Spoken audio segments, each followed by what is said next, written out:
First, there was the collapse of civilization, anarchy, genocide, starvation. Then, when it seemed things couldn't get any worse, we got the plague, the living death, quickly closing its fist over the entire planet. Then we heard the rumors that the last scientists were working on a cure that would end the plague and restore the world. Restore it? Why? I like the death. I like the misery. I like the world.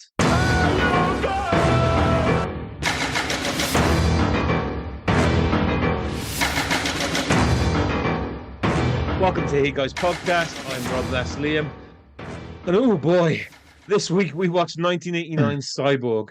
I mean, where do I begin with this film? Van Damme plays Gibson Rickenbacker, a once ponytailed slinger who is out to hunt down and kill Fender Tremolo and his gang of pirates as revenge for them killing his adopted family. I say killing by dropping them unharmed down a well. Fender has kidnapped Pearl Prophet, who is our titled cyborg, and is taken her back home so he can control the cure for the plague. As he doesn't want the world to heal, he just wants it to burn. Before the film starts, Pearl has already traveled from Atlanta to New York, where a computer seems to have the data for the cure, but she has to be turned into a cyborg to get it. And that's it. That's the cyborg part. The title character of the film is pointless, and to be fair, not even needed. The cyborg is completely useless and doesn't provide any help in this story. I'm still unsure how I feel about this film. The action seems few and far between. Fender doesn't do much except scowl and apparently read his lines from a napkin, one word at a time. Liam, you have to help me out. Is this film actually any good? You're the guy that always finds a silver lining in these films. So come on, find that silver lining. No, I mean, it's not a good film. It was never a good film. But I feel exactly the same way I did. Remember it being better, though. I don't think I did. I think I was fully like my brother and I used to watch this movie all the time when we were younger, and I think we were fully aware that this film was not a good movie. Yeah, but this film was slight ass. But I always remember I remember the action being better. Yeah, the action's aged a little. Some of the choreography's okay, and it's kind of got that stagey Jean-Claude Van Damme thing, which I can kind of go with. Everything's setting up one of his kind of classic kicks. For the most part, it doesn't go too far down the Jean-Claude Van Damme route, but when it does, he still has the splits, he still does the kicks and stuff like that. It's just all a little bit toned down. Do you know the guy he killed? Sorry, you mentioned the splits. Do you know the guy he killed with that split? That's Ralph. I always fuck his name up. Mueller. He's been in loads of stuff. Gladiator, most famously, I suppose. No, there you go. Yeah, so most famous is Gladiator. He played a character in this called Brick Bardo. Yeah. I don't know what they were going for with that. I mean, the names are mental. I like some of them, and the fact that some of them are guitars is kind of cool. But then Brick Bardo, what's that got to do with anything? It's like, so again, it's got the whole like a lot of cocaine was being done vibe about it. Like you can imagine, somebody was watching Days of Our Lives at that point. They had to have been. Well, I get it's supposed to be a take on Bridget Bardot, but it's just like all I can think is like somebody as just on a line of coke, and everything sounds a much better idea if you're high off your tits. Like, oh, what about Brick Bardo? And everyone's like, yeah, let's just fucking go with it. But that's this entire film, and make no mistake, this film is like peak canon. That's what canon does. It makes pretty dodgy movies on a relatively small budget. It's kind of like if Blumhouse made exclusively shit action movies. That's kind of what canon was. But most of the movies made money, and this one did. Like, this movie was made for under $500,000, and you can totally feel that, by the way. We'll get to that in a moment. Yeah, I mean, because obviously they already had the sets made, or some of them, for... Yeah, and it didn't cost much. And famously, this was built off the set. Like, they were going to make Masters of the Universe 2, and they were going to make Spider-Man. And basically, the issue was Masters of the Universe bombed in 87. And their big bet, their big gamble, as it were, was on Superman 4: The Quest for Peace, which is a terrible film and duly bombed as well. So all of a sudden, they just didn't have the funding. And Mattel weren't interested in making another Masters of the Universe film because the first one didn't do very well. So suddenly they're like, well, we've put a bit of money into this in terms of sets and costumes and stuff. So what are we going to do with it? And they just went with a new film. I say a new film. It's basically just Mad Max with more kicking. That's all this film is. Yeah. The difference being, of course, you look back to the original Mad Max, a George Miller film, micro budget, smaller than this film's budget, but because it's George Miller, he does a great job of filling in the gaps. And, kind of, yeah, it feels cheap, or you can feel the limited budget, but sorry, it doesn't feel cheap. Whereas this film, I mean, let's be clear, Albert Pyun isn't the greatest director in the film and What are you doesn't trying to do say about the guy that gave us The Sword and the Sorcerer, Nemesis, Death Hands, the interrogation of Cheryl Cooper? What are you trying to say about Albert Pyun? Albert Pyun, it's a bizarre one because none of his films have had above, I think, 5.5 on IMDb, except for Cyborg Nemesis, The Dark Rift, which has an 8.1 on IMDb. Something is fucking fishy there, dude, because he's made like 5 Nemesis movies. They've all had absolutely terrible reviews. And all of a sudden, Cyborg Nemesis, The Dark Rift is rocking it like an 8.1. Tomfoolery is afoot there, sir, I suspect. I haven't seen that movie, but I'm going to bet the farm that film is not very good. I'll give you this, right? I've seen Nemesis. I've never seen any of the other Nemesis films. Well, I think Nemesis 4 is running at like a 1.8, like a ludicrously low IMDb score. And Nemesis, what do you call it? Sorry, Cyborg Nemesis, The Dark Rift. That's the dude, Sasha Mitchell, who was from Kickboxer 2. You say this, like, I'm going to know what any of that means. That guy from Kickboxer 2. Well, I don't know who that is, and I've never seen Kickboxer 2, so no idea. This is your realm, sir. Oh my God, this was my realm. When I was watching this film, right, I loved, like, the setting of it looks great. I love it starts off, you get that cool intro Fender, the only decent thing about Fender talking, let's be fair. Well, it's not even his voice, though, is it? I mean, no, it is his voice, but because there's a famous story about test screenings in the original Albert Pyun cut, because actually the version we're watching was basically they brought in another director and who worked with Van Damme to finish the film. Yeah. But one of the issues with the original cut was that Fender, oh God, I forgot his name, the actor, Vincent Klein or Clint. Vincent Klein. Yeah. He's got like a really high-pitched voice, supposedly, and people were laughing in the test screening. So like, we can't do this. So they went in and manually, like, basically lowered his voice. So it's not even his real voice. But to your point, like, he's clearly not a great actor. He does kind of look the part, but they're super reliant on the whole look. My eyes are weird. They played that card like 5 fucking times. Like, dude, I get it. Like, his eyes are weird. So fucking also, what? I honestly think his glasses are not there. Like, sorry, his glasses are there. I'll start again. I'm pretty sure they just black painted his glasses so he couldn't see out of anything anyway, because there's no tint on those glasses or anything like that. But as I was saying, I love the beginning of it. I say loved is a strong word, but you get straight into the action. You get Pearl running around, and my mind was always he escorted Pearl. There was no other woman in this film, but obviously it's not he escorts Pearl. She decides to go with Fender. That's the weirdest thing about this film. Yeah. Really? Well, in terms of the fact you mentioned in the intro that it was called Cyborg, why is this movie called Cyborg? And again, there's an Albert Pyun in here. I think he sells it on his own website, the director's cut, and which is called Slinger. Which makes so much more sense because she is such a, I guess thematically she's important because everything's geared around her getting, but why isn't she with Van Damme? That makes sense. If they're chasing her and Van Damme's protecting her, that makes sense. But instead, she's just with those guys. And like you said in the intro, you just don't care. You just do not give a fuck about her. And then at the end, she gets back to Atlanta where apparently, I don't know, 3 people live. And they're like, oh, well, that's that done. And like you said, why does she have to be turned into a robot? Why didn't she just take, I don't know, a memory stick? Yeah.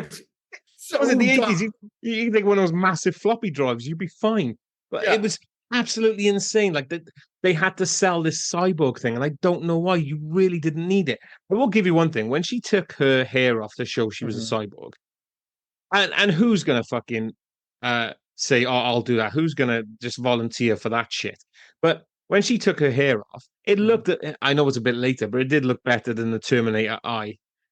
Well, it's weird, right? Because the bit when you just saw the back of her head looked pretty cool. And there's a bit when you see her having the operation and the eye pops out and stuff. And it was like, fuck, cool. Man, this is what they blew like all the budget on.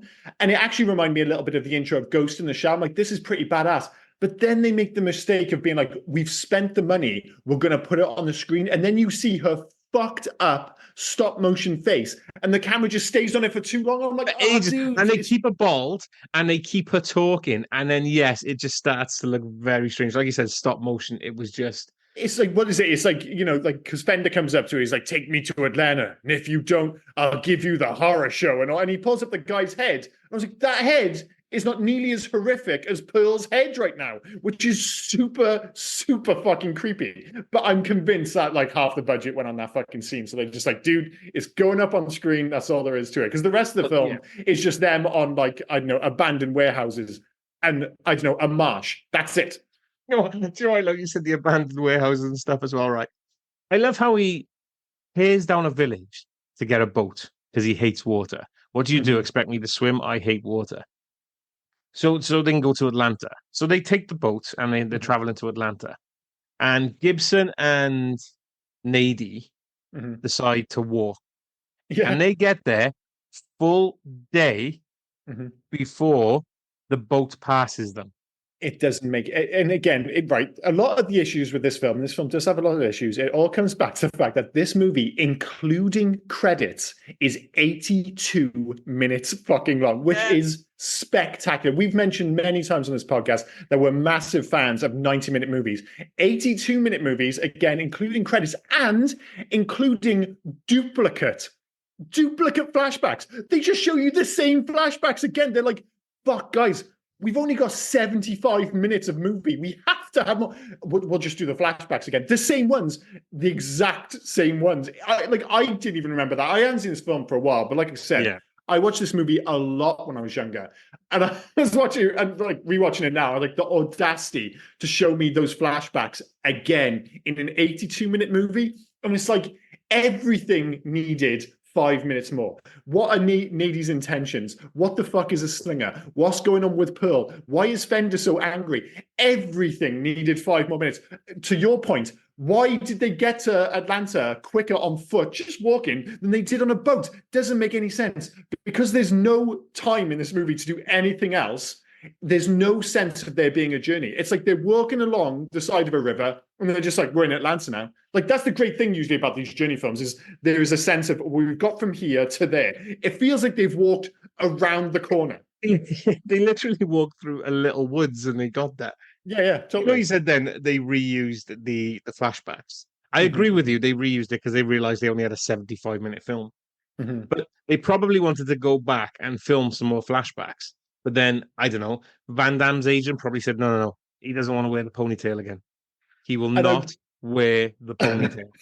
And I wouldn't blame him. And it's such a discrepancy because one of my notes here is that for most of the movie, and especially you've got to consider this film was made and released in 1989, Van Damme's hair is dope. Like, whatever you might say about this film, Van Damme looks fucking fantastic. This is peak Van Damme. He's in unbelievable shape, super handsome. He's got like this anime style haircut, which still looks great today, but it feels even more egregious then when all of a sudden they do a flashback and he has one of the worst ponytails I have ever seen, which is it's an absolute shocker of a wig. If you're an attractive-ish woman who's looking to hire somebody to help you get from point A to point B, and you've got 2 young kids in tow, would you hire somebody that looks like a sex offender? Well, he's a very handsome sex offender. There is that. So, and he's quite quiet and all that. The hair is bad. Hair it put me off everything. I just couldn't get over the hair. But the other thing here is to take into consideration, like literally in the whole world, how many people are there? And again, it goes back to the whole 82 minutes. You have a little intro where basically Fender's just saying everything's fucked and I like it being fucked. That's it. And then all of a sudden, you like in the whole film, you see about 15 people. Yeah, that's it. I mean, like you said, even Atlanta, the last scientists, there's 3 of them. There's 3, and the whole thing, they're like, oh, this is like the last bastion of human civilization. And everyone's concern is when Fender and his mates rock, like Fender and he has like 8 friends. None of them they don't even have guns. They have knives. They're not going to be able to handle Fender and his fucking 7 mates when they get to Atlanta. Get fucked. They get Fender gunned has down a gun, immediately. doesn't he? But he never uses it. It just hangs behind him. And those fucking guns, and we need Dave for this because he's a big fan of the firearm part. But Mm-hmm, it looks like they've taken the front off a minigun mm-hmm, and just like attached it somehow to some sort of, I don't know, BB gun. mm-hmm. Because I love the way, in order for him to fire it, he's got to rotate the barrel as if to cock it. It's so bad. And again, I think it all comes back to this idea that they've basically just got what's left over from Masters of the Universe 2, which I think to a lot of people listening to this, to be like, wait, this doesn't make any sense. Why was this the set and why were those the costumes for Masters of the Universe 2? As much as I would have loved to have seen Masters of the Universe 2, and as much as I'm a fan of the original, and as I mentioned on the podcast, it was the first movie I ever saw at the cinema. If you look at the synopsis for what it was supposed to be, it was pure canon. Like, they obviously didn't want to add any more budget. The idea was that He-Man was going to go back to Earth and he was going to go undercover in like on Earth. I'm just, oh, dude, it just sounds like the Punisher movie. It just sounded horrendous. But to bring it back to that gun, is that one of the worst movies? Like, if at Yes. one end of the spectrum, you have the ZF-1 from Fifth Element and like the assault rifle from Aliens, and at the other end, you have like, I don't know, the rail gun from Eraser or something like that. This is one of the worst for sure, right? Oh yeah, absolutely. It it looks absolutely, and I love like they doubled down on this gun, mind, because they put him in the poster, Oh, like it the plays movie a massive poster. part of the It's poster. him holding this weird looking fucking gun, and it looks like a pepper grinder.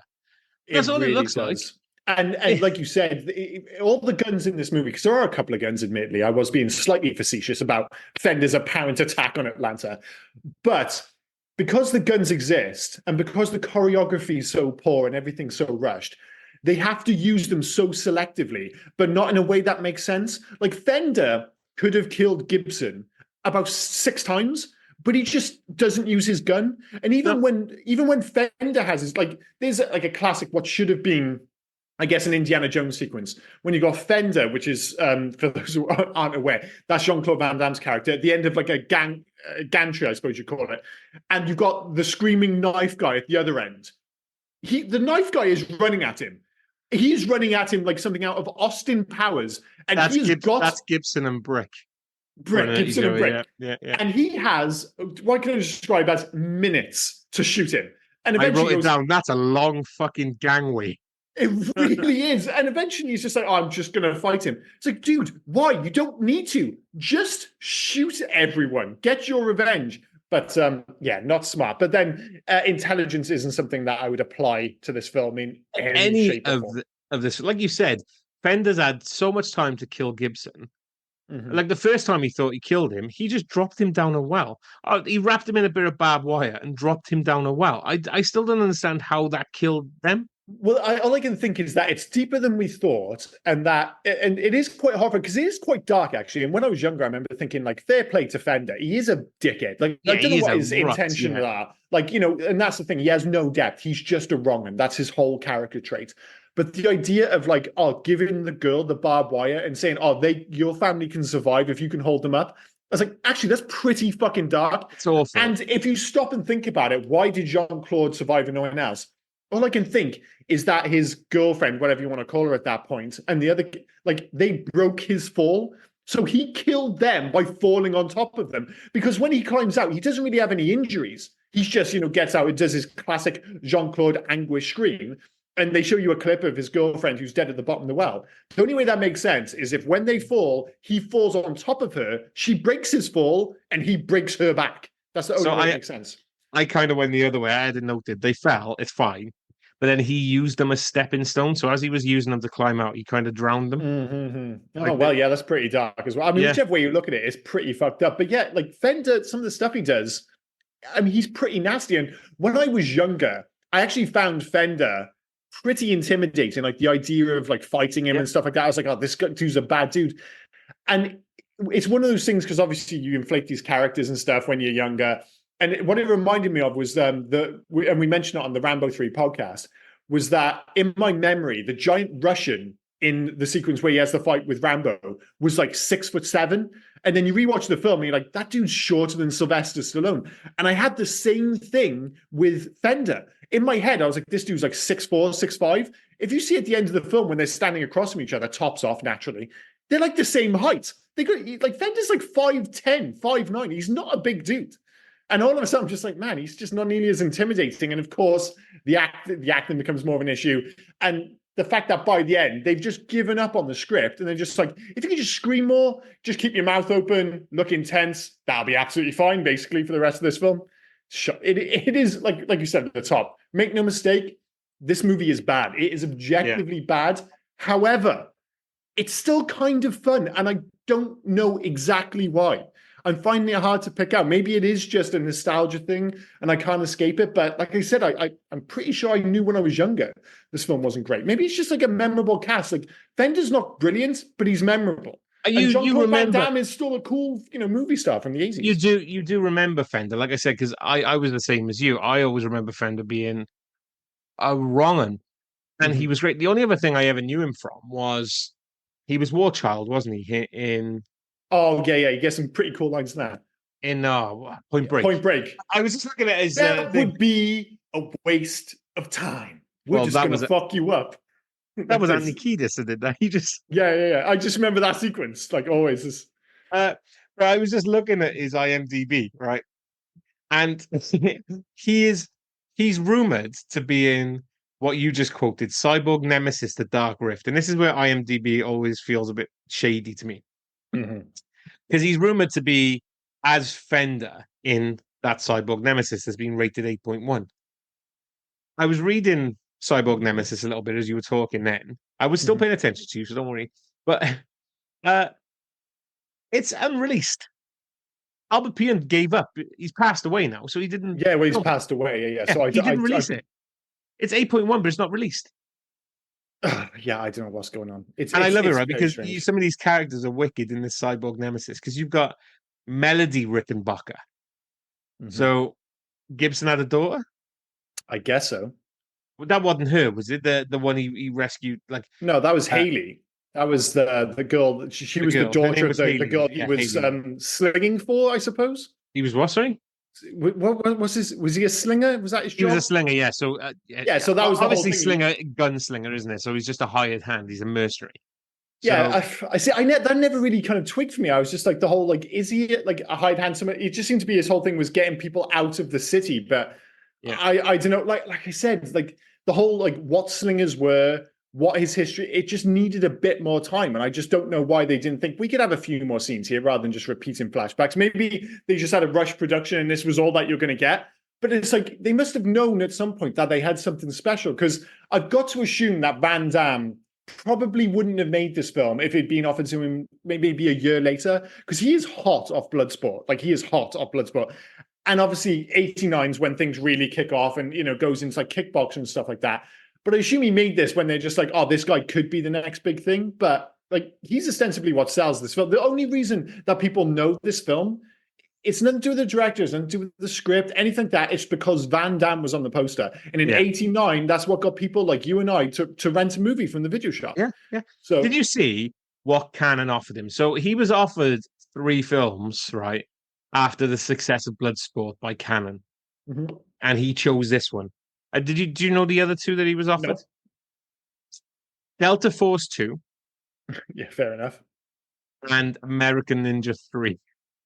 Well, yeah, no wonder he did this. He's like, I don't want to be in some bullshit sequel. I want my own series. And I can imagine on paper that he might have looked at this and been like, this could be my next, not maybe big thing, but it could have been a series. Like, and that's like, again, I keep coming back on the idea that none of us like played it. Like, he walks away with Haley at the end of the film. Why he takes Haley, at the end of the film, I don't know. It's like, dude, leave her in Atlanta. Why does she have to go with you? It doesn't make any sense. But I guess they're setting up the idea that he could, wander off and, pick up his slinging duties with Haley in tow. And like you said, maybe in the future they have a, does he have a daughter with Haley? Because that's a bit weird then, isn't it? Yeah. Because he had sex with a mum. I assume it was a mum, but even then, we don't know. It could have just been people hanging around. So I always thought they were the parents, right? But I'm pretty sure I know a line popped out at me when I was watching this the other day that they're siblings, all 3 of them. Oh, they're all siblings. Oh, fair enough. Yeah. Well, that makes it a little less gross. I mean, he's just working their way through her sister. By that point, she's been dead a while, I guess. But that again, it comes back to that whole point. I don't really know or care about anything that's happening No, in this film. and you just said right, she's been dead a while, or they've been dead a while. Explain time to me in this film, right? God knows. God knows. Because What?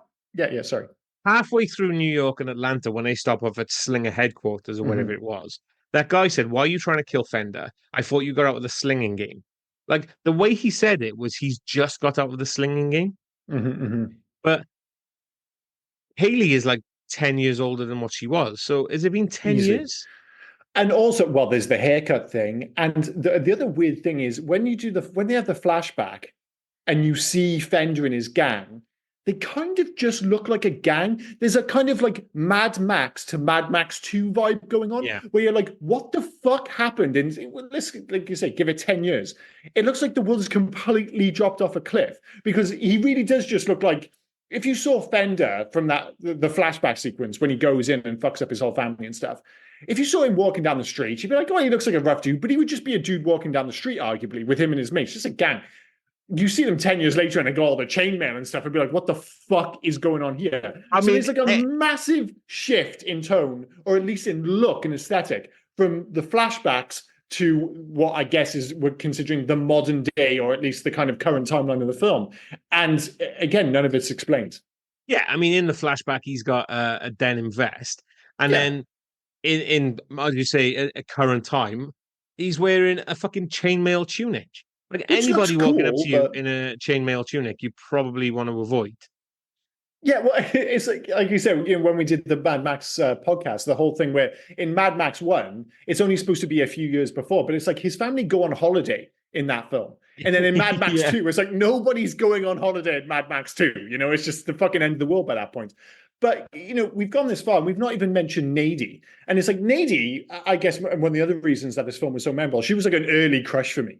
And this film does have, the kind of random bits of almost basically needless nudity where she just takes the top off, she goes skinny dipping for no reason other than let's just get a nude. But I bet that looks deal? cold. Oh, it looks cold as shit. Probably It was. looks cold where she was. And where did they get the blankets from? Who knows? No, she didn't have like a proper bag with her. She wasn't like planning for travel. No, not at all. Yeah, it's weird with Nadie because I don't really know what her plan is. Like, she just kind of just shows up alongside Gibson. Like, why does he take her with him? There's no like real kind of build up to that. She just starts following him and he's like, fine. Why is she so suddenly invested in the whole cyborg thing?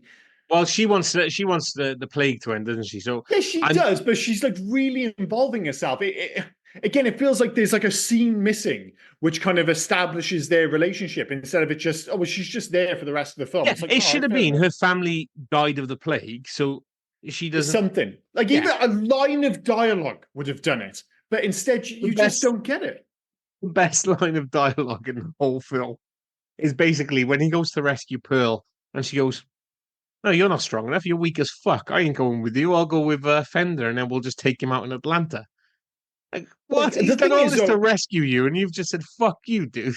It's a bit of a dick move, but I can kind of get it. Like, and maybe she's the only one who's like, sensible in this film. She's like, listen, there's a lot of shit going on. No one's going to fuck with Fender. And the thing is with Fender, he thinks he's Billy Big Bollocks, but he's going to roll into the city with, like I said, him and his 8 mates, a couple of handguns and some knives, and he's going to get smoked immediately. And I just stroll into the city and everything's fine.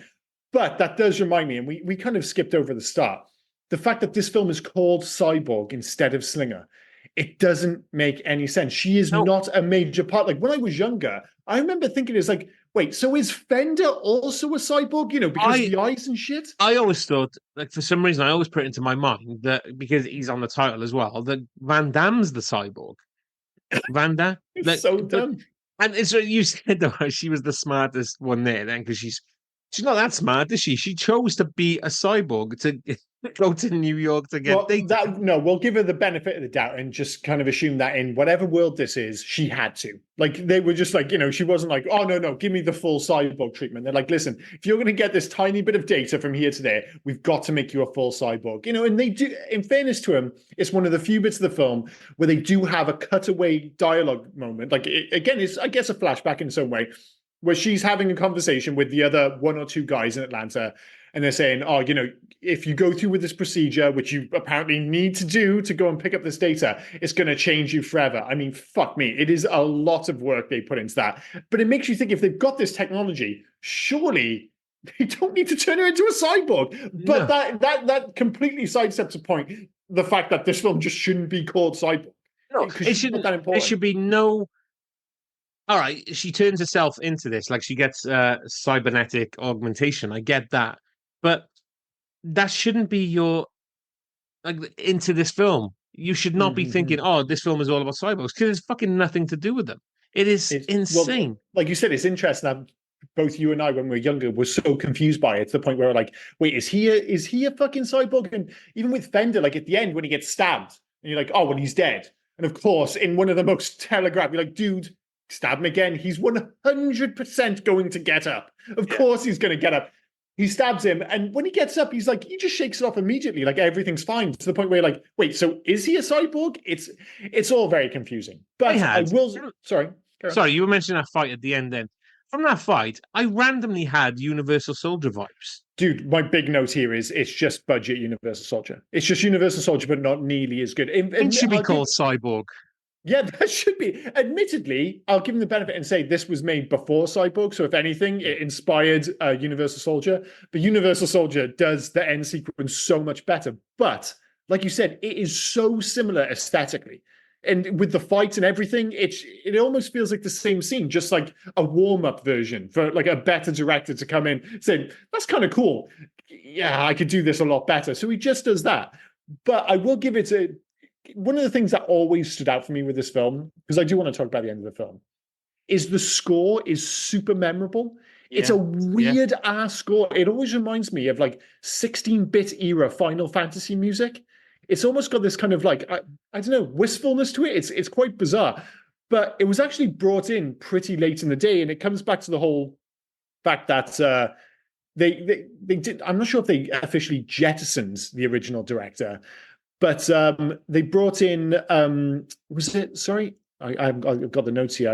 I'm trying to find his bloody name. Because they brought in this like rock synth. The original score, sorry, was a rock synth medley by these two guys, Tony Ripperetti and Jim Sard. And supposedly, you can find it online, pretty good. And as part of their kind of rewrite, when they brought the new director in and they re-edited the film, they also just completely got rid of the score because, again, it was just one of those weird things in the test screenings which just didn't land. If you hear it on its own, it's fine. But in the movie, with the high-pitched voice and everything else, like the test screenings were so bad that they brought in another director, they brought in new composers, changed so much of the film. So admittedly, I've never seen the original cut or the new, I'm not sure if you call it a new Albert Pyun cut, but it'd be interesting if nothing else as a historical document, I suppose. I love that cut. I was reading about that cut. He just sold it on his own. Yeah. So basically people were contacting him and he'd ship them. That's what I love. Like proper old school, like, the way they used to sell, what was it? Fucking Pammy and Tommy Lee, like videotapes. You would basically, they just had a bunch of videotapes. They would put out adverts in magazines. You could phone up and they would post it to you. He's basically doing that, but today, or at least very recently, with his own cut of Cyborg, which is absolutely bananas. Very unique, if nothing else. Yeah. But yeah, sorry, Karen. I just wanted to say, so that end fight, right? Mm-hmm. I really like that fight. That's probably the better part of the film. It's the most memorable section. Yeah, sure. Yeah. I love the but I had a blink and miss it moment because I don't know how Nadie died. Did she? Oh, she did die, didn't she? She did die because he walks away in one of the stupid moments ever. Right at the end when he delivers Pearl back to that underground bunker. Yeah. And they say, "Stay with us." And he said, "No, people need us out." And him and Haley left. And then after the most bizarre line ever, where it's like all of a sudden it's just like, what is it? It's strange, but I think the real cure for the world literally is Jean-Claude Van Damme. You're like, no, I'm pretty sure the real cure for the world is actually the fucking cure. That's literally what I was just about to say. You just cut me off with that. I'm sorry, I do apologize. No, that's absolutely fine. But that's what got me as well. Like that weird ending where she goes, "It's strange. I do think he's the cure." Well, like as you said, no, he's not. He's definitely not. How did Nadie die? How didn't it see what? Right, dude, I watched this like 2 days ago. How did she Yes, die? Did she dude, get I watched it shot? yesterday. I can't remember how Nady died. I'm going to say she got shot, but I'm saying Maybe this with no conviction after whatsoever. all your talk about the gun that they don't use, I don't think she got shot. I gotta But say I he feel like probably stabbed her. it's around the time, yeah, because like he put Van Damme in the car, and he had another one of his opportunities to kill Van Damme because he's smashing his head with the car door, and you're like, all right, Yeah. well, he can just kill him now. But then he sees like Nady off on the side and decides to go after her because I don't know, he's a bit of a showman at this point. But yeah, how the fuck did she get killed? That is ridiculous. You show me up here. I feel Also, like I should remember. I feel like I should remember. I should definitely remember. I seen this like 48 hours ago. Jesus Christ. Van Damme shouldn't have survived. Like, shouldn't have been able to fight. Like massive blood loss. They crucified him. That is one of the coolest scenes in the film. Like it does actually look pretty Yeah, badass when he's out in the marsh. And the whole scene in the marsh, I actually find it quite fun. It's like a Royal Rumble sequence because he runs out and they're all coming out of the floor one yeah. by one. And he's fighting the guys and they keep cutting to the other guys running in the distance, but not as a group. As like, you have two guys in the Royal Rumble fighting and you've got the countdown going in the background. And eventually they run out. And of course it helps that the dude running totally looks like a wrestler.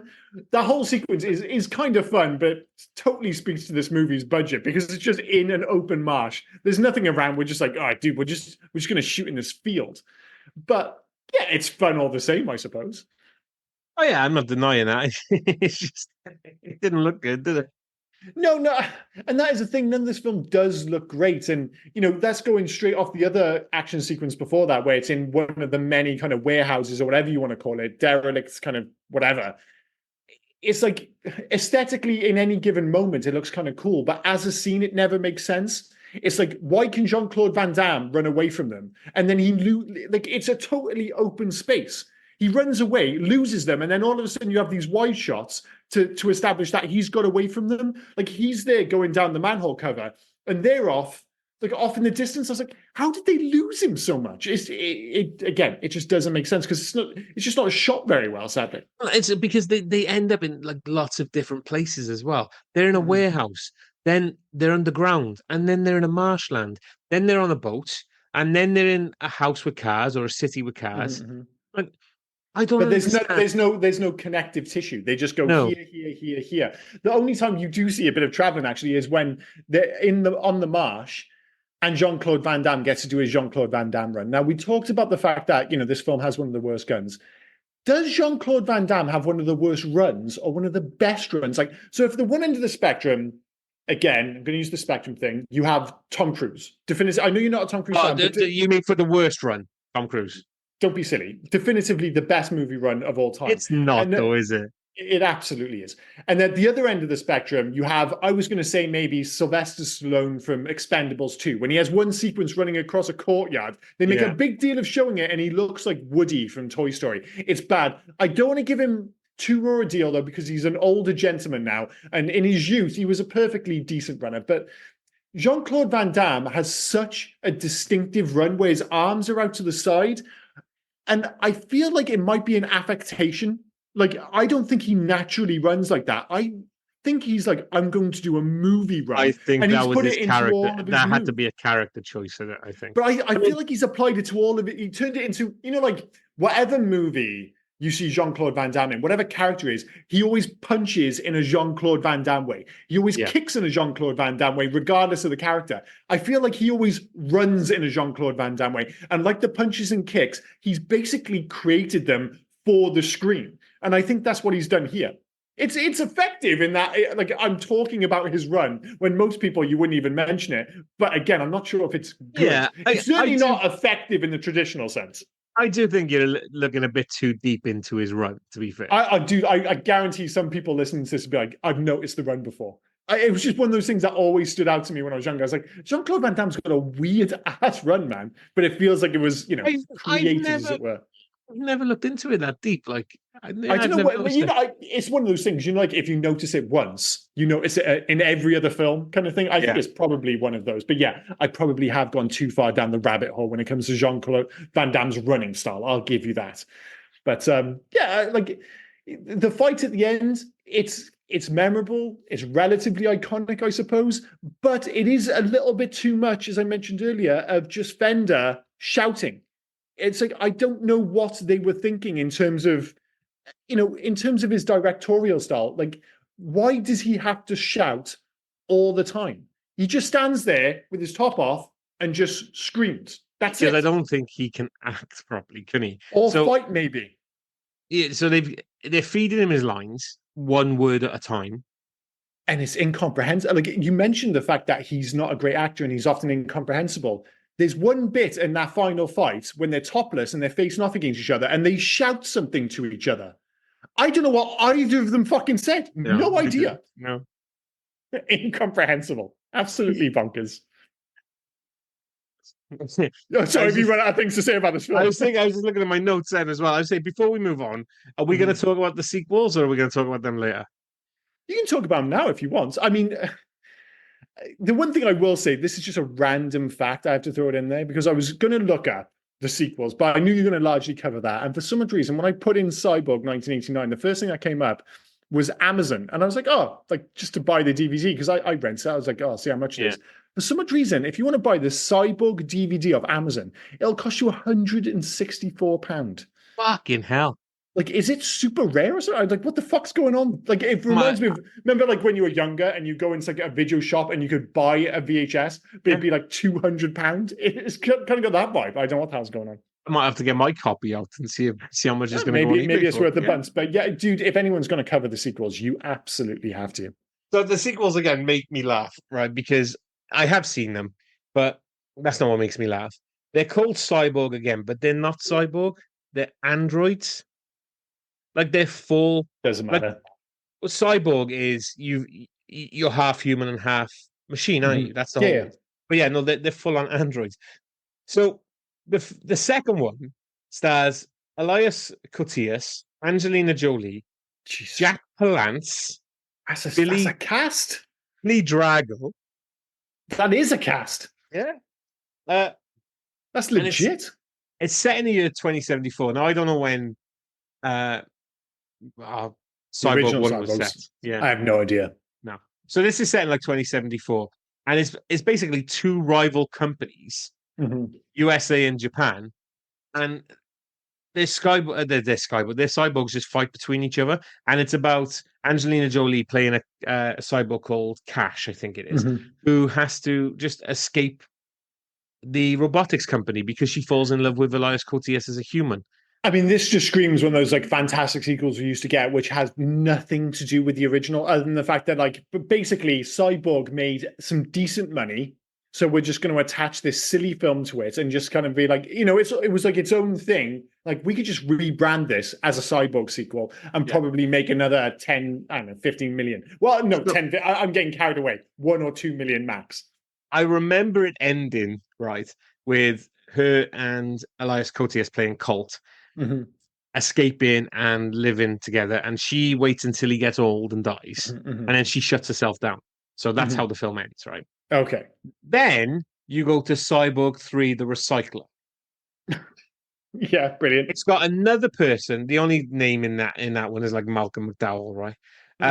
It's got another woman playing the Angelina Jolie part Clash. No explanation as to why she's woken up. Okay, fair enough. Or why she's no longer Angelina Jolie, fair enough. Yeah, or if she's woken up, right? But remember, she's an android. She's pregnant. And do they explain that, or they're trying to find out why she's pregnant? I don't remember if they do explain it, but cyborgs are now outlawed. So there's a haven for cyborgs called Cytown. Oh my god! Yeah, this sounds. And there's a cyborg hunter who's going around and stealing parts of other cyborgs to make himself better while he's chasing. I assume, like ideas aside, this is a case of diminishing returns, and that Cyborg 3 truly is an absolute turd, right? Yeah. I remember it being terrible. Cyborg 2, I'll give you this, but like because of the cast, it's almost interesting. I suspect that has nothing to do with the original film, but can you remember it being any good or? Sorry, I had to mute. I was coughing. So it was okay if I remember rightly. I've only ever seen it once. It was all dark. There was like no sun. But Yeah. I really, I love how you say it has nothing to do with the first one. We don't know Well, what the story was in the first one. Well, the fact that you said it's like androids rather than cyborgs for a start. I Yeah, mean, it would be very easy to make a follow up to this film if you were doing a proper, if it was a traditional sequel, and you're like, well, we can't get Jean-Claude Van Damme. You would still be like, well, we'll have the slingers in there. We could even make the story about Atlanta, something like that. You wouldn't suddenly just make it a movie about androids. It just, again, I've not seen it, but based on what you've said, it sounds like two films where they're just like, let's just stick the Cyborg branding on it and see if this makes it's some extra money. it's Troll and Troll 2 all over again, isn't it? You just Obviously. you just put the name next to it, don't you? Because the second film. Do you know about the Troll and Troll 2 thing? Yeah. Sorry, I was Yeah. looking up Cyborg 2. It is a very young Angelina Jolie. That's 1993. 1993, IMDb 3.9, 20% on Rotten Tomatoes. So not great. Quite a fun poster, but yes, it does look. But yeah, like you said, you look at this Elias Koteas, Billy Drago, Jack Palance. Jesus, like you would think this might be half decent, but apparently absolutely not.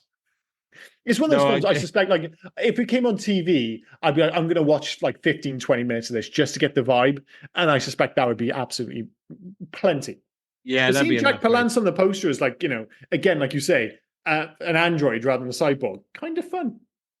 It's the same as Jack Palance is on the poster. I don't remember him being in there much. It's like Cyborg 3. You had Malcolm McDowell on the poster, and I think he's in there Mhm. for like 5 seconds. Yeah, well, So that's that. yeah, Again, you still kind of get it a bit nowadays. It's not as prevalent, but when they used to sell like a lot of DVDs in supermarkets, which they don't so much, but you still get them occasionally, you would get these like older movies. And what would often happen is these films would just kind of exist. Like Angelina Jolie is not a star, nobody cares about it. But then all of a sudden she hits big, and then these companies would re-release and rebrand these yeah, movies. And yeah. suddenly you get a poster where it just be her head. Oh, Angelina Jolie in Cyborg 2. And then you watch the film, you're like, dude, she's in it for like 30 seconds. But that's how they would sell them for like £4 or £5 at Tesco, for instance. But The one I remember that the latest one was Meghan Markle. oh I yeah, remember they when totally she did came, that. and they released a load of Meghan Markle films where she was like the side character in a subplot who was in there Yeah, for like yeah. 30 seconds, but she's all over the DVD cover now. You're like, come on. They would do it all the time back in the day. But yeah, needless to say, I will not be watching the sequels. And it'd be interesting when we get to recommendations actually about how we feel about this film. But do you want to move on to favorite scene? Yeah, I for me, it's the final fight. Fair play, fair play. Yeah, I think the final, aside from not knowing or not remembering how Nady dies, I think the final fight is good, and probably because I had under siege, Universal Soldier vibes. See, that's the reason it's not my favorite scene, because when I watch it, I can't shift that idea that it's just Universal Soldier, but not as good. So Yeah, the one I've got is probably the crucifixion scene, which sounds weird, but what I do love, and I've talked about like affectations in terms of his punching style, in terms of his, his running style.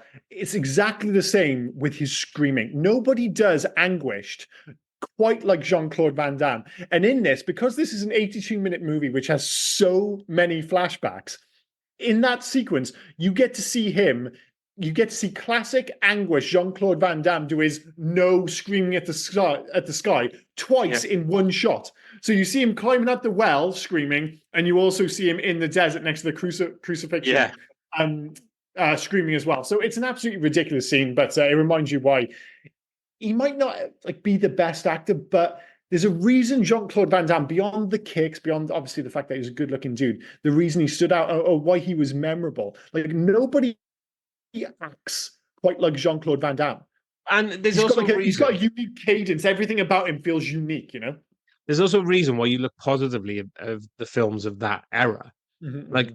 Cyborg, we look positively at. We haven't seen it for a while. Hard Target. Is it Double Impact? They're all films I remember. Kickboxer, all that jazz. Yeah, you look positively at. They're all films I remember, love it because Van Damme has something. He does. He totally Yeah, does. And he was like, and we've mentioned this before, but he was like the kind of top of that second tier of action star. So if you kind of like at the top tier back in like the late 80s, early 90s, it was Schwarzenegger, Stallone, and Bruce Willis. And then yeah, below that, you had, your Steven Seagal's, your Jean-Claude Van Damme's. And of that second tier, I always had Jean-Claude Van Damme the closest to breaking into that, like, because this was still when he was in B-movie territory. As much as we love Bloodsport, for instance, and to an extent, I still enjoy this film. The B-movies, like Bloodsport's a much better movie than this, but it's still not a fantastic movie. It's a fun movie. It's not a good movie, but he did tiptoe around the time of the aforementioned Universal Soldier into becoming a legitimate, you know, A-lister. And for one reason or another, some of it was drugs, some of it was poor choices. He never quite made it into that top category, but he did come close.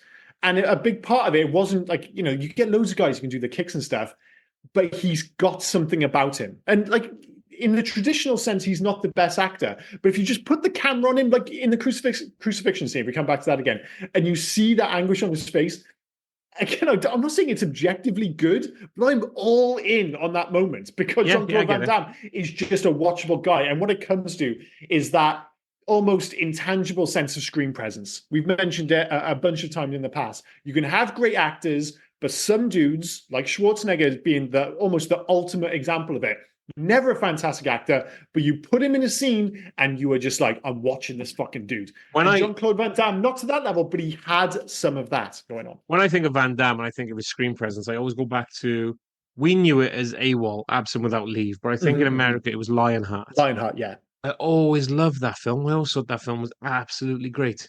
It's a good film. It's like, again, another, all in that kind of category of good, but above all else, just fun films. None of them were going to win any awards. And basically, nearly all of these movies, and again, it speaks to the kind of level of star that Jean-Claude Van Damme was or how watchable he was, is that all of those movies are, by definition, straight to DVD, straight to VHS movies, but they were elevated by having Jean-Claude Van Damme in them. Like, this movie is straight to DVD with anyone else in it. But because Jean-Claude Van Damme's in it and he's on the poster, they're like, let's get this in the cinema. And it made like 10 million bucks off like a £500,000 budget. Like, that's a decent return, man.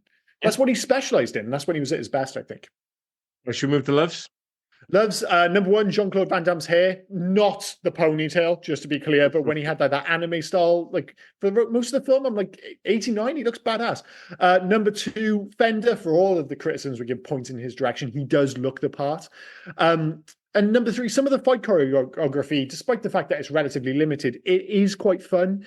It is a bit stagey in that kind of Jean-Claude Van Damme way, in that, you know, he telegraphs all of his punches. Very purposeful, but it is imaginative. You know, it's like the punch is coming from like 7 minutes ago. Because, again, to come back to that whole Jean-Claude Van Damme having screen presence, you see his face.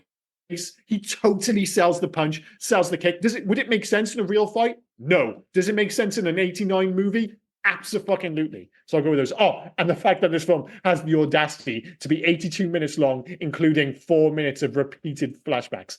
Absolute gold. For me, we pretty much hit the nail on the head, I think, both of us. Like Van Damme, his hair, his look, I think he looks great. Yeah, the whole look, in fairness. Yeah, Fender's look as the bad guy, I think, is absolutely fantastic and intimidating. I mean, if that dude walked up to you, and he took his glass off and you saw his eyes the first time, you'd be like, Jesus Christ. But by the fifth time, you go, all right, dude, I get it. You've got scary eyes. All right, dude, whatever, chill, man. Fucking put your sunglasses back on. And the third, I've got to say that, again, with Fender, it's not gravitas, is it? It's something around Fender. Like, this guy just wants to watch the world burn. They did that really well. He's not going in there to take prisoners. He's not going in anything he's going in to rip this shit up and tear. He's a one-track mind, and I love. He's just like an anarchist, isn't he? I still feel like he could have done with a bit more backstory rather than just pure anarchy. I get that, but I it's not that I love that he's murdering people, but the fact that they doubled on it, like they just went down on it. This is a guy that's, like I said, wants to watch the world burn, doesn't give two shits about anything else. He just wants to control and have his world the way it is, and I think that was done really well. Unfortunately, he should have been silent. He should have had a mouthpiece to talk for him. That's the only issue. But he's not the greatest actor. But again, I think if most people like who grew up with this movie, obviously you remember it being a Jean-Claude Van Damme movie, but I think everyone remembers Fender. Like, you know, for better and for worse. Like, even like the bad acting, I think that's like part of the reason he's so memorable. Like, you know, the terrible, ridiculous line delivery, the fact that the ridiculous lines in the first place, the whole aesthetic, everything about him, he's just oddly memorable. And as you mentioned, a lot of this film is quite dopey, but when it does get down to the kind of like dark dystopian stuff, it's actually pretty gross. Like he just kills people just for the shit of it. And as I Yeah, just mentioned, because he wanted a boat, instead of just stealing the boat, he killed the whole village just to take yeah, the yeah. boat. You know what he needed? He needed Lord Humongous's talker from Mad Max 2. You Oh just yeah, need this yeah. dude to be He was talking to shouting him. everything through a microphone, Yeah. but Well, I no, don't no, know. not the actual the guy that talked for him, like Oh the yeah, got you. Ayatollah of rock and Yeah, yeah, yeah, roller yeah, and yeah. that. Yeah, maybe without his fingers getting cut off, but Maybe. But yeah, yeah, yeah, if he had just a dude who was like speaking on his behalf, just like he's so badass, I'm speaking on his behalf, that'd be kind of cool, I suppose. yeah, In terms of hates, some of them are basically the stuff I have down as love. So also the fact that it's 82 minutes, it's fun. Like as soon as I turned on, I'm like, awesome, this film's 82 minutes long. That's ridiculous. But every major character and plot point needed another few minutes. This film really would have benefited from being at least, I don't know, 95, 96 minutes long. I think is a better film there. Speaking of which, it also needed an extra, 10 million worth of budget, which I really think would have made all the difference. Like I know part of the issue is the fact that we're not dealing with a fantastic director here. I don't mean to speak ill of the dead, but you only need to look at his IMDb. He clearly wasn't the most gifted director in the world, but this is still a totally memorable film. But one of the issues he would have had, and I think any director would have had, is the fact that they were clearly struggling against an incredibly limited budget here. And I think, if you could put an extra 10 million on screen, kind of pad out the universe, I think there is a legitimately fun, well, because I do think it's fun. I think there's a legitimately good film in here, but it doesn't quite get to the surface, sadly. yeah. Number 3, Fender just needs to chill with the shouting at the end of the fucking film.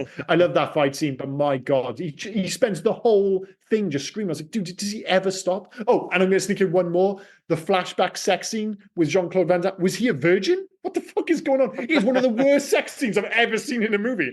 I was like, has he never seen a naked woman? It's so bizarre. So, When you sold the love hates to me, and I think I mentioned this before, you sold them to me as bang, bang, bang. We don't need to explain it. We just bang, bang, bang. And I yeah. love it because you're the guy that said that. And I thought, oh, Mhm. Liam's saying like we won't talk about them. Then I thought, oh no, Oh, this is fucking Liam saying this. He's gonna fucking go for about dude, five. I forgot when you were halfway through them then that you were only on hate number 2.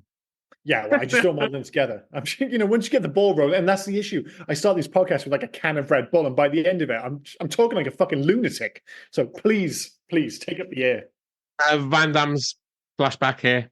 Yeah, fair enough. Yeah, I wasn't a huge fan of that at all. The the story Yeah. just seemed like odds, pointless story to be fair. And Cyborg, Mhm. we've mentioned before, it's not needed. Like there's no need for it to be called Cyborg or to because it makes you think it's all about cyborgs or anything. It's so minimalistic. There's nothing to do with it in this film, really. That it's pointless.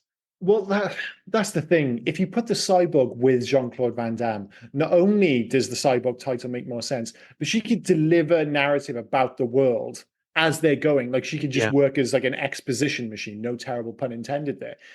But they just don't do that. It's almost like they came up with the title, they came up with the idea, and then they change things. I'm like, well, it's just called Cyborg now, so fucking tough titties. So yeah, and again, there are so many issues with the plot. If you don't pay attention to it like you did when you're younger, I guess the great thing is that it just zips along so quickly you don't really notice. It's only when you go back and watch it for I don't know a podcast, you're like, wait a minute, none of this makes any fucking sense. Yeah. But hey ho. That was it. That was 3. Yeah. Sorry, I was rambling on again. Any alternative titles other than the aforementioned Slinger, of course?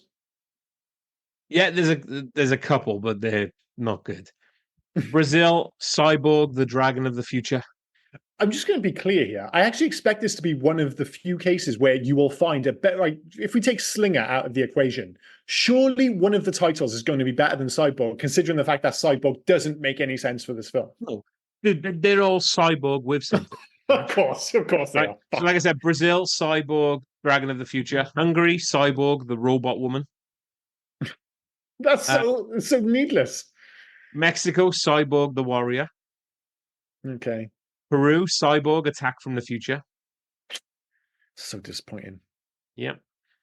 Go down, go down, go down, go down, go down, go down. And then Vietnam, Half Machine Man. Half that doesn't make any sense. He's not a half machine man. Half Vietnam, you've let me Machine get. Man. I thought after all that scrolling down, you're going to deliver something dramatic, which is going to make sense.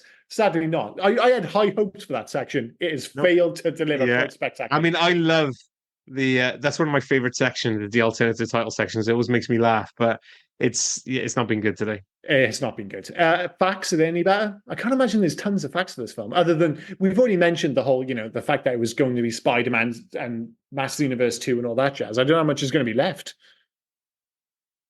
I got a couple. So the first thing, obviously, we've already made that it said their names. So several of the characters' names are references to well-known manufacturers and models of guitars and other musical instruments. So Gibson Rickenbacker, so Gibson guitar and Rickenbacker guitar. Uh, Fender and tremolo arm is it's a vibrato system on a guitar. Marshall Strat for Marshall amplifiers and Fender Stratocasters. Les was named after the Gibson Les Paul. Prophet after Pearl drums and Prophet 5 synthesizer. And Nady Simmons after Nady Systems Inc. and Simmons Electric Drums. Oh, so I was wondering if Nate. I was like, well, they've got all these names, but then one of them just called Nady, but even that one's an incredibly deep cut. Yeah. Right. So going on to Van Damme accidentally wounded Jackson Rock Pinky's eye during a sword fight scene, permanently That was blinded a him. fucking sentence. What was that? Jean-Claude Van Damme injured. Jean-Claude Van Damme accidentally wounded Jackson Rock Pinkney's eye during a sword fight scene. Okay, yeah. I was like, pink knee. The fuck? Sorry, carry on. Permanently blinded him in that eye. He took Van Damme to court and eventually won a settlement. Jeez Louise. This was the last official theatrical release for Cannon Films after going bankrupt in '87. Fuck me, I thought they went on longer. They Yeah, I 87. thought so too. I was surprised to hear that this was their last movie. Although it feels fitting that they died a death in '89. Like, they didn't belong in the '90s. Like, canon is '80s. Yeah. Albert Pian's original cut of Cyborg was a 2-hour black and white rock opera that was much darker and more violent. Van Damme's dialogue, including extensive narration, was dubbed by another actor. Cannon held a test screening of that version for an audience of 100. Of the 100 surveyors, 99 of them said they hated the film. As a result, Kian was kicked out of post-production. Van Damme convinced Menahem Golan and Yoram Globus to give him and his producer friend Sheldon Lettich 2 months to re-edit the film, as he previously did with Bloodsport, and make it more commercial. This also started a trend where several of Pian's later films were taken away from him and recut by the studio. That's why he's not a good director, dude. All his films have been absolutely slaughtered. Yeah. Maybe he's an auteur. Who knows? Maybe he's a genius. We're just not seeing his movies. Van Damme's producer friend, Sheldon Lettich, he was the guy that directed Absent Without Leave. So he's been with Yeah, Van yeah. Damme for a Sorry, that while. was I absolutely fumbled over my words earlier podcast where I was looking for the note with his name and I just couldn't find the fucker. So I had absolute shocker there. My apologies. The MPAA originally gave the film an X rating, numerous cuts, including a lot of blood in the village massacre, and one of characters' death scenes got it rated R. The budget, including Van Damme's salary, was 500,000. The studio had already spent 2 million on production design, costumes, and miscellaneous prep work on Mass. So they already spent 2 million on Master Universe 2 and Spider-Man. So that's why they only gave him 500 grand. Do what you can with that. Yeah, yeah. Well, I'm sure a Canavision of Spider-Man would have been absolutely terrible. Did Pune direct the terrible straight to DVD or straight to video Captain America film Yeah. from like Straight 1989? to TV. Straight to TV. Oh my god, Yeah. even worse. I do apologize. I remember liked watching that that film when I was growing up. younger. Yeah, I liked that film growing up. I'm using bunny ears for that. I had like, but again, I was fully aware when I was watching that as a kid that film was ass. I was enjoying it because I was like, oh look, it's a superhero on screen. That film is terrible. It's awful. Fucking terrible. Awful. And Spider-Man would have been just as bad because they didn't have the CG and they were going to have him, have him on wires, just literally swinging, and they just couldn't get the look of it right. And they couldn't do it in New York because they didn't have the budget. So they would have had just fucking Spider-Man just swinging about in God knows where. It would have been an absolute shock. They kind of got away with that with Masters of the Universe, where they didn't have the budget for Eternia, so they just go to America and it's just in the middle of some small town. They just about get away with it. Spider-Man would have been an absolute shocker. Yeah, Spider-Man and all day wouldn't have worked. No. The chainmail and forearm guards worn by Fender were part of the costume of the character Blade from Masters of the Universe. Oh, cool. Albert Pian originally envisioned the film as a heavy opera without dialogue, shot in granulated black and white. The producers rejected the idea. I mean, I maybe it would have been good, but very different from the. Let's be clear, like violent popcorn flick we ended up with. Ralph Mueller had such a thick German accent that all of his dialogue had to be dubbed. All of his dialogue. He Yeah. says like 4 words. And he screams a lot of them. The Yeah, he original screams, but I don't. I'm not even sure he's screaming words. the original theatrical version does not explain what slingers are. In the director's cut, the opening crawl defines slingers as hired warriors who safely escort people out of cities and protect them from pirates. So they're coyotes, basically. Yeah, well, that's what I was saying earlier. Like Yeah. he wasn't just a gunslinger. Like he seemed to have a specific job. It was getting human beings from one place to another. So that is kind of tiptoed around in the theatrical cut, but yeah, isn't given any kind of weight whatsoever. What film did Matthias Hughes watch? Matthias Hughes turned down a role in the film. Years later, he claims to regret the decision. I mean, if you told me if I turned down a chance to be in Cyborg, there's something about this film, and it's going to be so interesting. We get to score some recommendations about this, but yeah, it's whatever you might say about like it's lived on in the memory. People have an attachment to this film. People our age, late 30s, 40s, whatever, they just seem to have an attachment to this movie. All right, I'm gonna say these next two, right? And these next two, they're not, they can't be official facts. There's no way in hell. It's basically some keyboard warrior just going, you know what? I'm gonna put this on there and just get away with Go it. for it. Go for it. The film is believed to be a remake of Fist of the North Star. A loose remake. It's got. I tell you what, aesthetically, this isn't a million miles off Fist of the North Star. The way the bad guys, the way they roam the lands, like it's definitely like you say it. It's got a Fist of the North Star vibe to it for sure. I love that Fist I, of the I, North I, Star film oh, with Gary Daniels. I oh, thought that film dude, was great. it's terrible. Like the original anime movie is so Well, good. it's fantastic, yeah. But No, I I loved did that one with not Gary love that Daniels film at all. and Chris Penn. Chris Chris Penn. Penn, yeah, using it as well.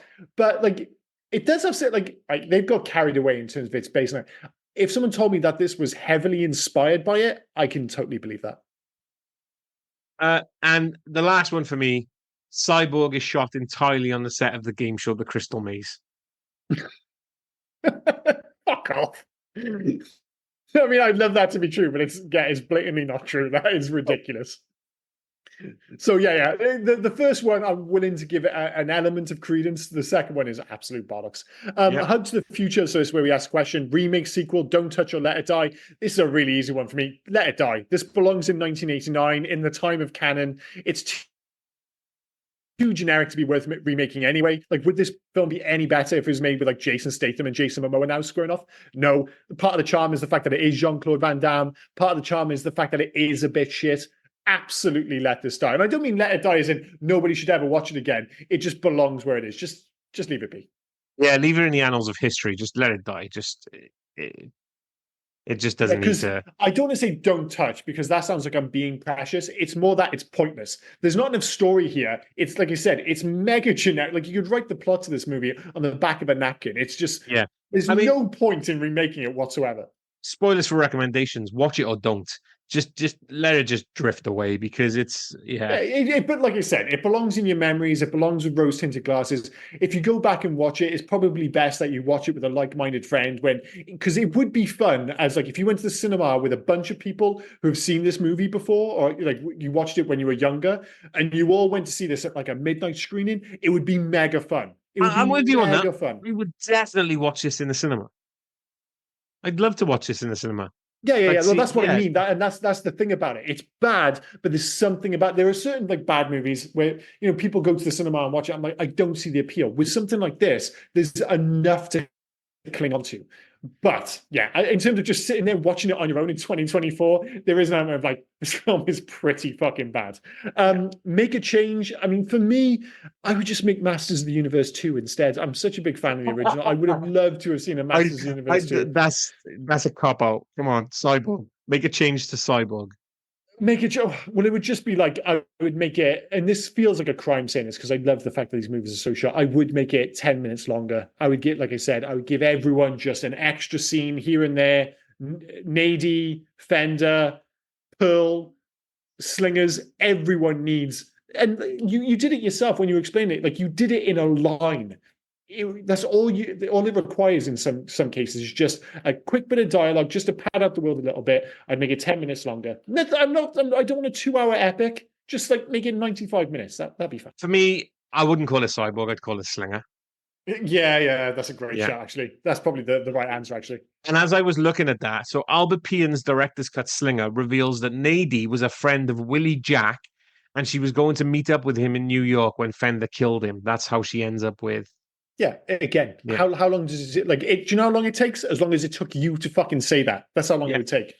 But and it just add a bit of depth to the world, but never mind. In terms of video games, I mean, there isn't a video game based on this, but basically what I would have is just a direct sequel with Gibson and Haley as slingers.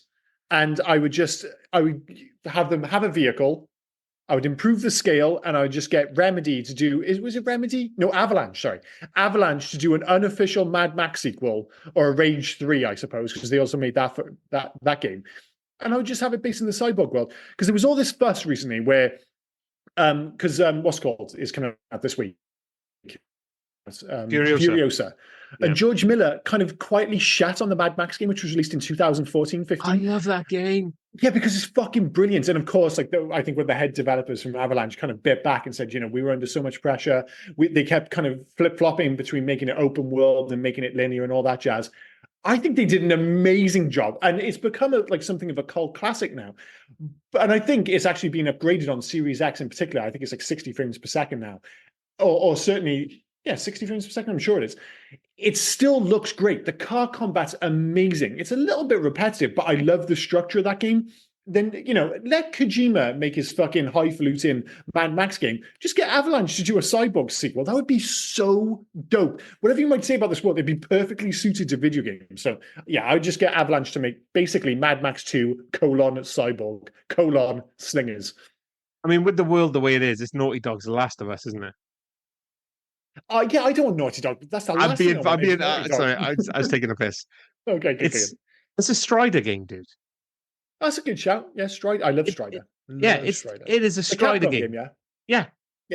It's Strider. Gibson is a Strider with the sword and everything. It's absolutely a Strider game, and you can have a better story. Arcade version, that's a great shout. I think basically I just want a Mad Max 2 because I love that game so much. But I like the idea of you have like it becomes more of a road trip journey because like Haley's with him and they have their whole back and forth and maybe even some sexual tension, all that usual nonsense. But yeah, it all comes back to the fact that I just love Mad Max, the video game from 2015. I love it. I've re-downloaded it to play it again, which is funny, right? You said Miller shit on it. He's put Chumbucket in Furiosa, hasn't he? Yeah, which is bizarre. Well, he didn't shut me. He just said he was a bit disappointed by it, which feels so weird because it's one of the best video game adaptations. Like, that sounds harsh because, and it's kind of like with this film, like it's not a great film. I never go as far to say that Mad Max, the video game, is much better being a video game than this is being a movie. But it's like the best 7 out of 10 ever made, if that makes sense. Like you can see how you can make it better. And that I think that maybe that's the most disappointing thing. You're just like, you could see the sequel just being like borderline a masterpiece. But everything it does well. There's massive room for improvement. But in terms of a 7 out of 10 game, absolutely knocks it out of the park. Yeah, agreed. This is turning into a Mad Max, the video game podcast here. All right, so here business time. Scores and recommendations. What are we going to go with here? Because mine is very easy. But I already said for the recommendations, watch it or don't watch it. I probably wouldn't recommend it. Mm-hmm. And in regards to score, unfortunately, it's a 2. It is a 2 for me, but it's also, I think, a recommendation. Like it's so much. Again, I've gone back and forth on this because we kind of flip-flop on the definition of recommendation. Would you go up to like a random person and say you have to watch 1989 Cyborg? No, but if somebody has like slightly fond memories of it, I'm like, dude, this film is terrible, but it was always terrible. And it's still fun to go back to. So under the right circumstances, I would recommend it. But more uniquely, I don't think I've ever said 2 stars and a yes to recommend. But I think that kind of, I think the reason I wanted to say that more because it sums up how I feel about this film. I'm really not going to recommend this to just a random dude in work. Like, dude, fucking watch 89 Cyborg. It's on Sky Movies. It is on Sky Movies, by the way, if you do want to give it a go. But the fact that it is objectively bad, but at the same time, really fun is, I think, cinematically quite unique. So I Yeah, think maybe that's the reason I wanted to say yeah. It was two. still not knowing what was going on and just shaking your head at a lot of the choices they made. I still had fun watching it, but it's definitely a two. It's not a good film, Oh yeah, I'm not arguing with the two at all. It is and I 100% don't. a Yeah, two. I don't think I could. I could, like you said, like-minded people is fine, Mhm. but I don't think I can subject this to people. I'm not sure I could. Yeah, I know what you mean. I Yeah, think it probably is two and no if it's a random schmo on the street. But like I yeah, said, it's a two, but it's an oddly positive two, if that makes sense. But at yeah, the yeah. same, like if you came back and said this was a 3-star film, despite the fact that I had loads of fun, I feel like I would have to like try and talk you off the ledge because it's not a 3-star film. It's just not. It's bad, but it is fun, which is weird. So yeah, that has been 1989's Cyborg. It's It's your turn my now, isn't it? So choice. yeah, you're All right, giving me cool, the. cool. All right, so the year is 1982. One of our Oh, I earlier thought you were going to films. go 89 again. No. Surely we fucking run out of 89 films by now. 1982. Mhm.